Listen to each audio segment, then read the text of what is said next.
Hello, everyone, and welcome back to the Property Now podcast, episode 2. And today, being joined by Andrew Blachut, licensee of Property Now and part owner as well. How are you doing, Andrew? G'day, Jess. I'm great.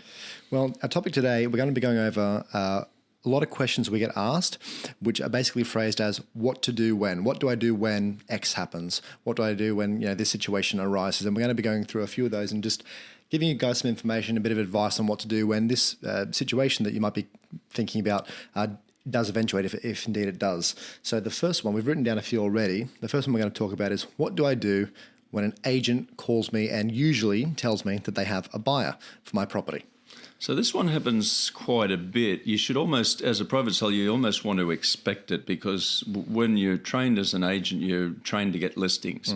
And that means sometimes trying to get listings that are on with other agents already, and certainly they're trained to approach private sellers. And unfortunately, you're trained as an agent to undermine the private seller's confidence. So the first thing is have some healthy skepticism.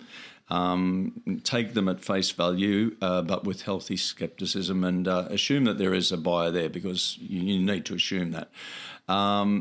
Let's talk about what you don't do. You don't sign an exclusive agreement with the agent. The agent by law will tell you that they've got to have an agreement, and that's absolutely true. And they'll use that as a pretense to get an agreement signed. But you don't want to sign an exclusive because the minute you do, if you sell it privately the next day after you sign an exclusive, which you can do, you're very likely to still pay a commission. The agent can enforce a commission. Likewise, with an open agreement, some people think an open agreement is protection against that. It's insufficient protection against that. So you want to sign, if you're going to sign anything, you would sign a sole agency. Now, if the agent doesn't ask you to sign anything, that's on them. That can't hurt you at all if you don't sign anything. But let's assume the agent's doing the right thing and they are insisting on an agency agreement, which they should, then sign a sole agency, SOLE, like the sole of your foot.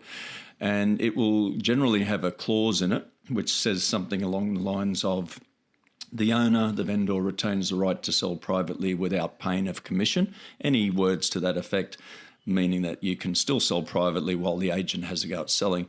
So that's the first thing. The second thing is you get to run the parameters, Jess, of what that agency looks like. Now, to test the waters with the agent or to test whether they're being genuine or they're just looking for a listing, which is most likely what's happening, 50-50, I would say. You say, okay, Tom, I can give you an agency agreement. How long do you need? Would 72 hours be enough or 48 hours? Right. So you can test their mettle with that. Put it to the test, yeah. Yeah, exactly. And, it might be that it's an out-of-town buyer or something. They might need anything up to a week. It shouldn't be longer than a week. If it's longer than a week, then it's not a real person. Yeah, very dubious. So you get to say it can be any length of time. It can be 24 hours, 48 hours, 72. Likewise, the commission you pay can be a set fee, or it can be a commission that you're happy with. You don't have to just blindly accept whatever the agent wants. And obviously, if it's going to be a quick sale because they've got a buyer, supposedly, they're not going to do that much work. So it should be a reasonably low cost. So you control all of that. And really just take it at face value, but be aware in the back of your head that it's very likely just a way to secure an agency agreement, because listings, remember what we said in the first podcast, list and last. Yeah. If you had to put a sort of a percentage on how often that claim is genuine, what would you think? Yeah. Well, I've got no way of knowing, obviously, but at best 50-50. Okay. Look, if I'm honest, I would say I reckon 30% of the time. Agents need listings, and it's not that they're trying to necessarily deceive you. It's just that they desire your listing. Yeah. And I guess, there's some deceptive conduct that could result from that. So they may also think that they have a genuine buyer as well. Correct. At that point in time, yeah. Exactly, yeah. But, it's amazing how often you see it evaporate. But the good thing is you don't have to wonder if they're being truthful or not. And it's not a game you're playing. You can see it as a game, but it's just a reality check on the agent. Okay, if you've really got a buyer, I don't mind paying a commission, but you've got to get me X plus your commission, So you're now controlling the length of the agency agreement. You're controlling how much you'll pay. And if you were selling at, $750, then the agent needs to know that if they're quoting a figure, if your bottom line was 750, then the agent's got to get 765, 770. Right. So all of those things are in your control, So sign a sole agency agreement, most likely, follow up with them, give them a set time frame to actually follow up with that buyer, make sure it's a genuine buyer, and sort of go from there, take them at face value, but hold that healthy skepticism. Perfect, yeah. Okay. You're the driver, in other words. Don't let the agent pretend to drive the car. They're used to doing that, so you just take over that. Yeah. Everybody wins with that approach. True. Yeah. If they have a genuine buyer, everyone wins. Yeah. So really, with that, just sign your sole agency agreement and be upfront, honest about what you need, what your bottom line is, and go from there. Yeah. Another one that we get sometimes is I'm not getting enough inquiries on my listing. Now, I mean, there's a lot to talk about here. Firstly, the reality is, how long has your property been on the market for? Because I've had people who've listed, their $1 million house for 3 days, and they're contacting me and saying, I don't have any inquiries. I don't have enough inquiries yet. Yeah. And I was like, well, you're in a certain price bracket that obviously is not affordable to everyone. So, realistically, that's the first thing you have to look at is, if it's in the first week and you're a sale property and not a rental, because rentals we expect to move quite a bit quicker. But if you're a sale listing, it's only been about a week and you're not getting enough inquiries. Well, let's just relax a little bit. Of course, we know it's a super stressful situation and a process, but we also have to be realistic. They're not going to come in and float in overnight. Usually, sometimes they do. What are some of the things you look to do or advise when people aren't getting enough inquiries? Let's say they've listed for maybe a month or so. Yeah, well, there's a number of things you can do, but if you ask every agent in Australia what to do if a property's not selling, it's going to be a unanimous refrain, and that is, it's the price. I used to work for a guy called John Starr, a really nice agent in Western Sydney. He had about 40 offices, Star Partners, and one day I was having trouble selling a property in Windsor. It was a really good property too, and at that time, it was $30,000 overpriced. It was a really good property, really close to the agency. It was on real estate common domain, and we just weren't getting any inquiries. And out of desperation, I said to John, because he's so experienced, what should I do? And John said to me in his great teaching voice, he said, Andrew, could you sell it at 100,000? I said, yeah, everyone in the town would buy it, including me at that. Don't be ridiculous. Yeah. Could you sell it at 200,000? Only to about 30,000 people, John. What's your point? Could you sell it at 300,000? Yes, of course. And he kept going up, and then he got to, remember, the house was listed at 530, and he got up to about 450. And I said, well, it's a bargain, but I can't guarantee that I could sell it this afternoon at 450, And anyway, to cut a long story short, we eventually sold that property in Windsor for 500,000, but it almost got no inquiries. This is with a mainstream agency. This is before I started Property Now with Joe. And, it was all based on the price. It was only 30,000 overpriced, but 30,000 at that time on a $500,000 property was enough to stop the inquiry. Yeah. So the agents will always defer to, dropping the price. But the other things you can do, obviously. Well, and for clarification on that is because that affects their bottom line, really. Look, they want a sale, and so they're going to obviously pressure you to drop the price. But it realistically, they're often right about. You can. John's point was it's always price at the end of the day that stops something almost all selling. The time, yeah. Which is another way of saying the market, because the market sets the price. But not everyone can, there's a limit to how far you can drop. So what else can you do? Well, you can get a feature listing or a highlight listing or a premier listing on realestate.com. You can look to social media as an alternative way of getting the message out.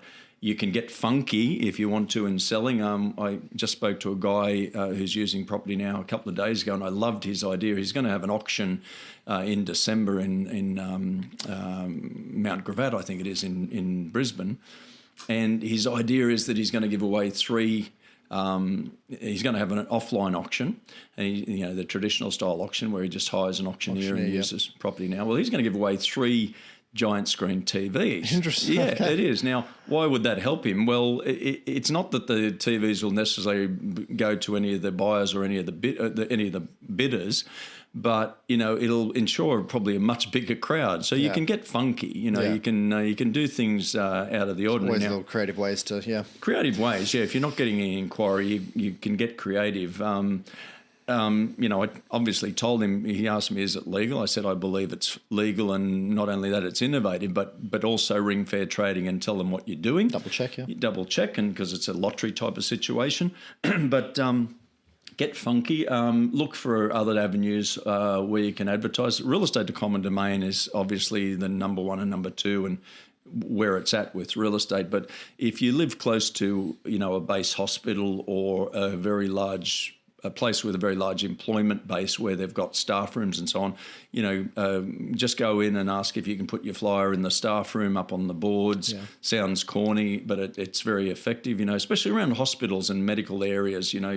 All the areas that have the, close to the hospitals have large staffing areas and so on. So, yeah. I'll tell you what would be the first step for me, and this is what I tell any inquirer, any client who comes to me and says, look, my property hasn't been getting enough inquiries. The first thing I want to do is determine whether the property is being viewed and no inquiries are coming in on it, or if it's not being viewed at all whatsoever. Yeah, correct. So those are two distinctly different things. So for clarity for anyone listening, you can obviously click on a listing and look at and see the listing and look at all the information, then say, well, I'm not going to inquire on that property. Or you might have never found that listing itself for whatever reason. So determining what's actually happening there is really important. At Property Now, specifically, we have an option available called the weekly campaign reports, which is a one-off payment of $10 at this time of recording, where we will send you out a weekly report from realestate.com, which basically shows you how many views your listing is getting and sort of some specific details on that. You can also find the total number of page views at the bottom of your listing on realestate.com once it's been live for a few days. But so firstly, I would say organize those, have a look at those and see, okay, so my listing's gotten 5,000 views and there's no inquiries. Well, what's the problem there? Almost certainly it's overpriced. Almost certainly. It could be that the images are just not doing it justice and it looks terrible in the images. It's possible, true. But almost certainly it's overpriced.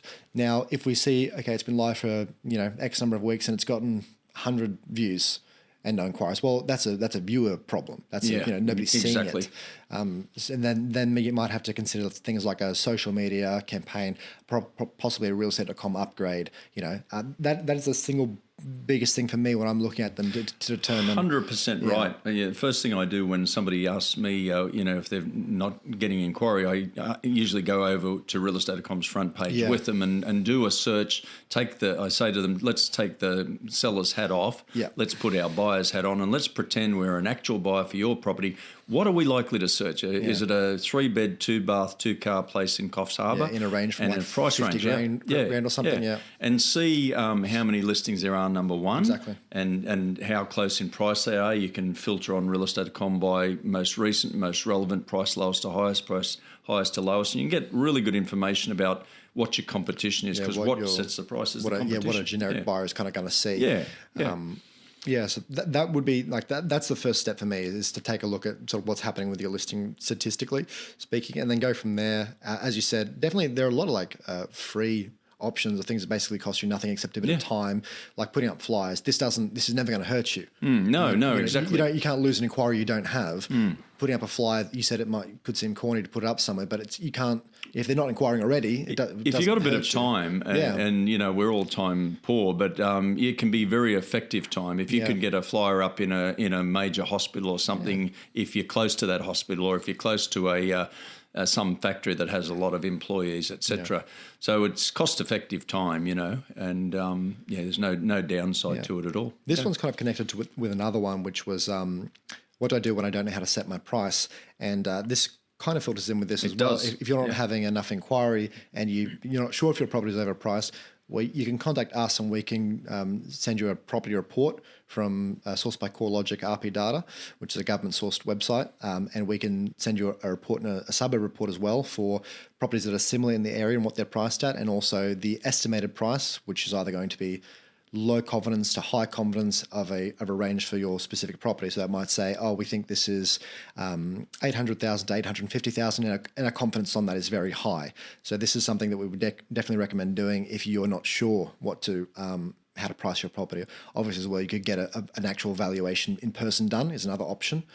How else would you look at determining sort of what to price your property at? Well, you've nailed it, Jess. There's three basic ways, and there's really only three. There's getting an appraisal from an agent, and people will sometimes get 1, 2 or 3 appraisals. Really important if you do that you don't reveal to the agent how much you want, because as soon as you do that, you muddy the waters in getting an actual genuine price from the agent. If you tell the agent that you want 500, they're likely to tell you 520 or 530. I'm not saying they always will, but it's a temptation. Well, again, you're possibly making it like a bias creep in there, which Correct. you're not looking for. Very likely, because the agent will want to be the highest appraisals, because human nature is that, you'll go with the highest appraisal. Yeah. The other way, which is a great way, is a valuer, which you just touched upon. A valuer has the big benefit, apart from the fact that they do 6 years to get their qualifications, but they have the big benefit of they're totally independent. They're there to do a job. And some people sometimes think that, they say to me that valuers are really cautious. True, they are, but that's because they're doing mortgage valuations. If the bank's sending out a mortgage, getting a mortgage valuation done, first of all, that value is paid usually a lousy fee from the bank, probably $150 or something. And, it's a real cookie cutter type of thing. But, they're going to be cautious, because if you default on that loan, then, the bank's going to not be very happy with their board of valuers or that particular valuer. But on the other hand, if you employ a valuer for your one specific purpose, which has nothing to do with a mortgage, it's to assess the price of your property, they can be free to be accurate, perfectly accurate. They shouldn't be as cautious as normal, and even if they are, if a valuer tells you it's 900 and you believe it's 950, that's fine. You put it on at 950, but you've got that independence. And the other one is the property reports that you touched on. When an agent does a market appraisal, they're looking at things that have sold, and they're also looking at things that are listed. But as far as the things that are sold, it's within 6 months in the geographical area that the property's in. Right now, if you look back 6 months, we were in the middle of a boom. And, if you only look at the figures that happened 6 months ago, you could be getting a warped view of the market. Different picture, and your price, But the important thing I always tell people is you won't get shot if you get the price wrong. There is no right or wrong. Nobody in Australia is good enough to know precisely, especially the higher up in value you go. You can't know. I mean, the old adage is as well, like, it's worth whatever someone will pay for it. Yeah, and it's easier to come down than up. So you put your happy price, I call it the happy price, put a price on that you honestly believe is achievable. Might be on a good day, but you think it's achievable based on what else is on the market on real estate or common domain in your area. And if you get it, happy days. And if you don't, you adjust it. The market speaks to you. You listen, because the market sets the price, and then you adjust it accordingly. You don't get shot if you get it wrong. Agents get it wrong and right, and in between every day of the week, and nothing bad happens. You just adjust the price according to the market, up or down. Yeah, that's pretty fair. Yeah. Now, what about this very awkward situation which sometimes happens where perhaps let's paint a picture. You're holding an open home, you've got a couple of people in, maybe 10 people, and someone's denigrating your property. They're saying it's overpriced, it's ridiculous, there's this wrong with it, there's X wrong with it. What do you do in these sort of situations? Well, first thing is to try to figure out whether this person is a buyer or just somebody just out to give you their opinion. The thing you don't want to do is overreact. It should be, I always use the analogy, water off a duck's back. If this person's a buyer, it could actually be a buying signal. People are, trying to point out a negative in your property because they're actually interested in bring buying down the price. Trying to condition you a little bit. So therefore, overreacting is not helpful. Basically, gaslighting you. Yeah, exactly. Yeah. So if they are a buyer, it's not helpful to get bent out of shape. If they aren't a buyer, it's definitely not helpful to get bent out of shape. So just remain calm and just okay. See, I hear you, Tom. I hear that's how you feel. Can you give me some more information? Or try to extract what the real reason is to see if it is a genuine, complaint, or you could turn it to your advantage. So let's say. I don't know why I keep saying Tom. Poor Tom out there listening. Poor old Tom. Yeah. Tom's in your house and he's looking around and he's got an intention of buying, but he says, the road noise is terrible, isn't it? The other place I looked at was, whisper quiet and that. So you could turn it to your advantage and say, look, is that a deal breaker with you, Tom? I mean, are you interested in the property? Oh, yeah, and I'm still interested in it, yeah. I mean, well, what is it that's stopping you? You know, is there something else? You know, so you can draw in further information. Is that the only issue you have with the property? And it also gives Tom an opportunity to start talking price. You know, so you know any potential negative. Let's say, for argument's sake, that there was that it didn't have an outdoor entertaining area. If I could fix that for you, Tom, it'd be a $30,000 fix. But if I could fix that for you, would that make the difference? If there's something that a buyer objects to that you can actually fix by way of the contract, where you can include it or make some concession in the contract, then it can actually help you. Yeah. I actually once had a buyer that anytime you start talking about something other than price, it's a good sign. Well, yeah. And we once had a buyer at a property on the outskirts of Sydney, and they wanted to take these really big pot plants in the sale. You know, that doesn't normally come in the sale. But you can start talking about something other than price. It's a buying signal with a lot of people, but just don't overreact to it is the basic rule. I mean, obviously, if they're going completely off their rocker, there's just a time to ask them to leave at a certain point. Yeah. If you really feel like this isn't a buying signal here, this isn't opening a conversation, this is just this person's, just it could reacting for whatever reason. Yeah, it could be that it's another a person who's got a similar listing in the neighbourhood trying to knock yours, for the purpose of increasing their chances. Does happen. Yeah, and then again, still just don't overreact, but just politely ask them to leave if it's in a public sense. You know, if they're doing it in private, it doesn't really matter too much. You know? How about? Now, this one actually, this has happened a lot over the last, since COVID really, but it's a rental listing gets listed and they have just a massive influx of applications. Too many. The system's working too well. It's too good. It's too much, and I don't know. I'm getting stressed. I don't know how to deal with it all. I've got 30 applicants in the first few days. How do I deal with this? As far as I know, I've never done property management, but I've worked in plenty of companies and been privy to what's going on with property management. And as far as I know, and people can do their own checks with Fair Trading, you're not required to respond to all inquiries or applicants at all. I mean, morally, and you may want to, but you're not required by law to respond to everyone. For example, you're not required by law, as far as I know, to say that you haven't been successful in the application, because that could be very time consuming unless you use a bulk email or a bulk text or something. And you're certainly not required to tell anybody why they did or didn't get and in fact you shouldn't proffer a reason as to why somebody is rejected, even if you tell them that they're rejected, which you don't have to. So that can cut down a lot of the workload. If you're really, really getting too many, it just gives you a better catchment of people to get a quality tenant from. It's not it's a good problem to have. What do they call it? A first world problem. Yeah. So if you've got a group of buyers and you want to quickly, group of tenants or buyers, and you want to quickly cut them down to size for convenience, well, with tenants, if all things were equal, if one tenant has a rental history, that's going to be hugely advantageous. A personal reference is not much use at all. Yeah. Nobody's ever going to give you a bad... my mum thinks I'm a great person. It's not that... That's not what she told me, but anyway. It's not that useful. You want to check, obviously, the employment and the last managing agent, basically. Because you can then ask the tenant's permission. In fact, by law, you have to ask the tenant's permission. So Jennifer, can I ring... It says here... I'd like to offer this property to you, but just as before we get to that, you look like you'll be a great tenant. But says here you rented from LJ Hooker. Do you mind if I give him a call? Sure, go right ahead. Now, if Jennifer says, I'd rather you didn't, I wouldn't throw the baby out with a little bit, a little bit of a question mark. But maybe maybe they didn't treat her well, or maybe they did treat her well and she was not great. I mean, there could have been a falling out on behalf of it could have been the agent's fault, but they're still going to denigrate her reference, and correct. It wouldn't be necessarily her fault. But the main point is, if you've got a group of tenants and some of them have rental references.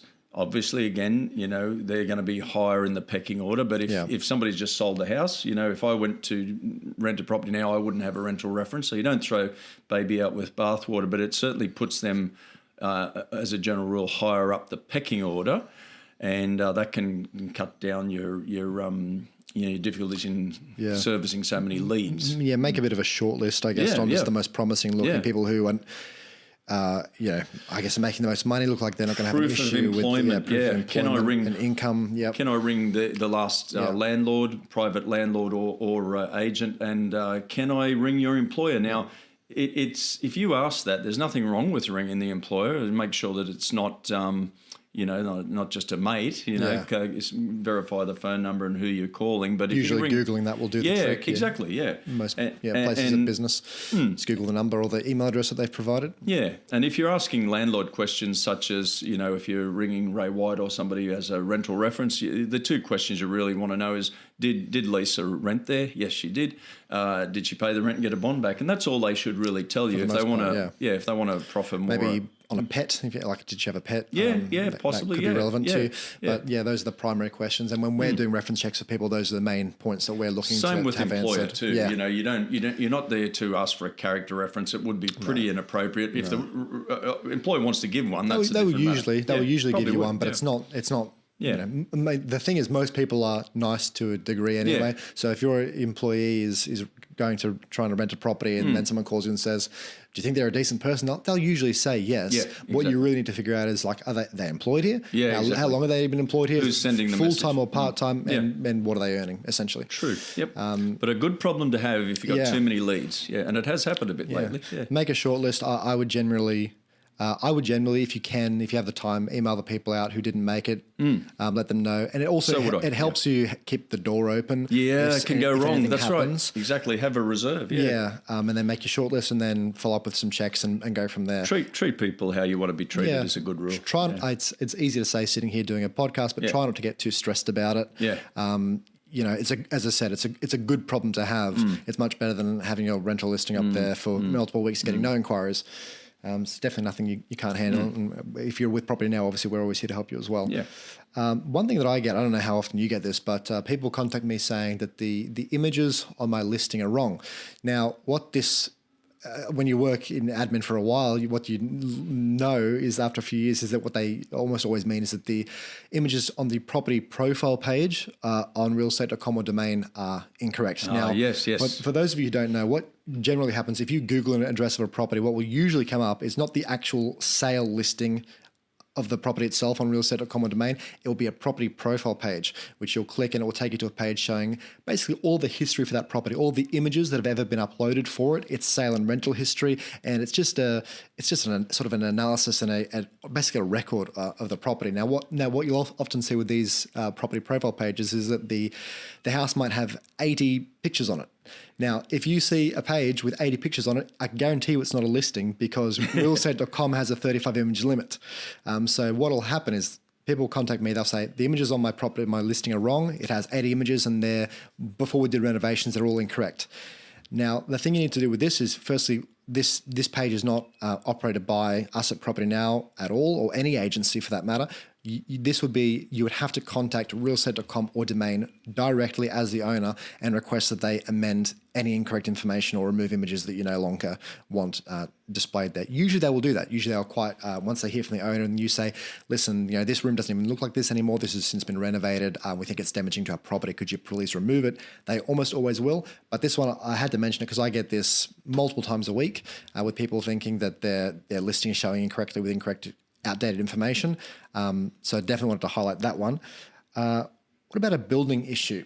Let's say maybe you have white ants in the property, or maybe there's let's say there's a shed perhaps that is not council approved or something. Yeah.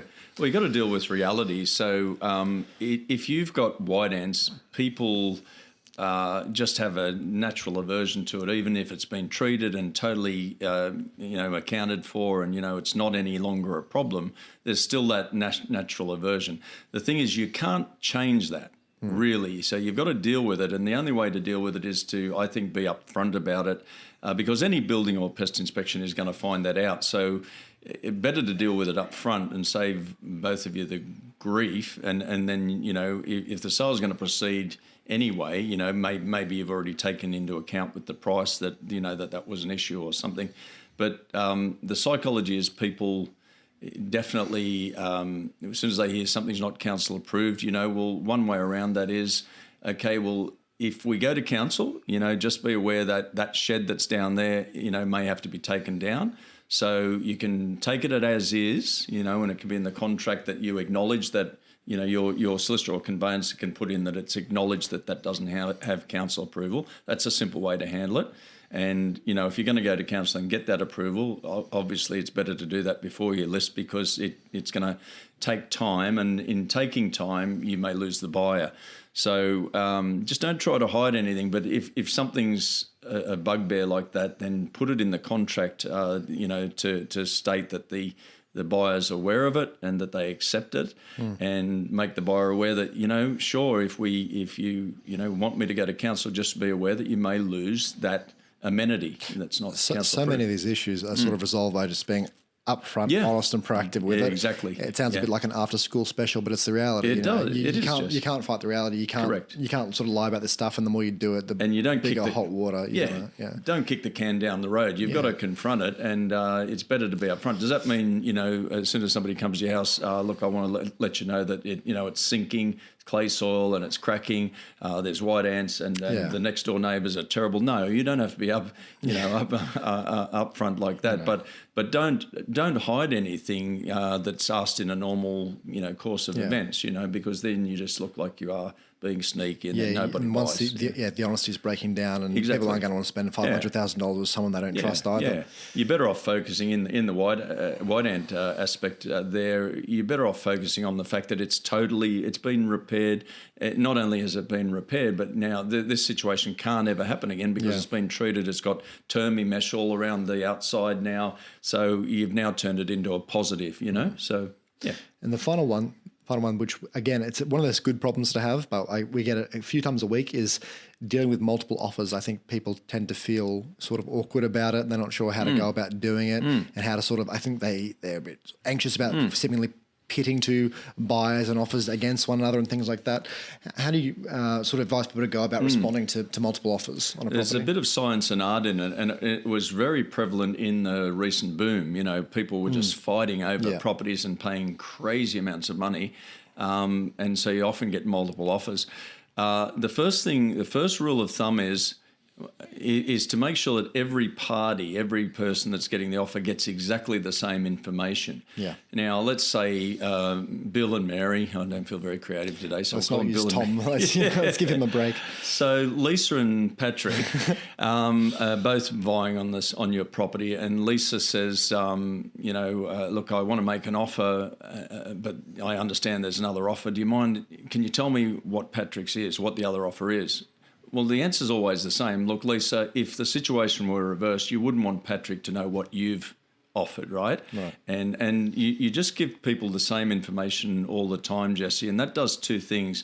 It means that you can say with 100% surety that there can't be any accusations of a Dutch auction, because you're going to say to people, and there's an actual form that you can use inside your Property Now account for multiple offers. You're going to say to people, put your best final offer. There's multiple offers, so you're stating on the form that there are multiple offers in the first place, so everyone's educated about that. And then you're saying, put your best final offer. That's what the form says. It's one of the simplest forms in real estate. And in doing that, you're giving everyone equal opportunity, which is the first thing, important, and then they're not feeling ripped off or coming back saying you didn't give me the opportunity. Yeah. And you're also accentuating that it's their best offer. It's best final offer, but the reality is they might make their best final offer and give you another one 12 hours later. That's fine, but you're asking for that best final offer. So it's like you're accentuating the highest price possible, which is good. It's a bit like an eBay auction, really, in a sense where, someone tries to up your offer at the last minute of the auction, but you've got the auto sort of set auction thing. So if someone supersedes your price in the last minute, then this is the highest you're willing to go to. Yeah, and it ties in with sometimes people want to market without a price, and they do expressions of interest in a certain period. We actually had a property in Brisbane about 18 months ago, 2 years ago, and the lady didn't know what price to put it on, and she was happy with 330, I think, from memory. And anyway, so she did a sale by tender for a period of 4 weeks, a little bit different auction, just a sale by tender where people were to put in their offers in a certain period. The first offer that came in, I remember, was 220. Wow. And she was, I thought, oh dear. Very soon after that, we got offers of 400. Certainly high threes and that. Yeah. And anyway, this process went on for 4 weeks, and the eventual highest offer was 520. That's crazy. And the property sold, yeah. So, and the point of the story is there were multiple offers all the way through, but not one of those persons knew somebody else's offer. Yeah. She was able to talk in generalizations. Look, you probably need to be in this range. So when you're doing telling people, that there are other offers, you don't expressly tell anyone a price, but you can hint at the fact that, you probably need to be higher. Well, there's no point in wasting time. Exactly. If they're nowhere near it at all, correct. then there's no point. Like, this isn't going to be fixed by you putting it up $5,000. It just does. It's just waste most of it. Yeah, exactly. Time. Yeah. And then the key then too with multiple offers is just before you make the final decision, just again, probably just write out or email or text, phone call, whatever, everyone with that, reiteration that is this your best final offer? Because we're making a decision today, Right. So that tallies with the keeping everyone well informed theory. Yeah. Yep. Fantastic. Well, I really hope that some of the listeners found some of that helpful. There's a lot of questions that we get asked. And obviously, of course, as well, if what your specific situation is wasn't covered here today, get in contact with us at support@propertynow.com.au, and we'll be sure to help you with any situation that you might have that we're fit to help you with. But thanks very much for joining me, Andrew. Pleasure. Have a great day, everyone.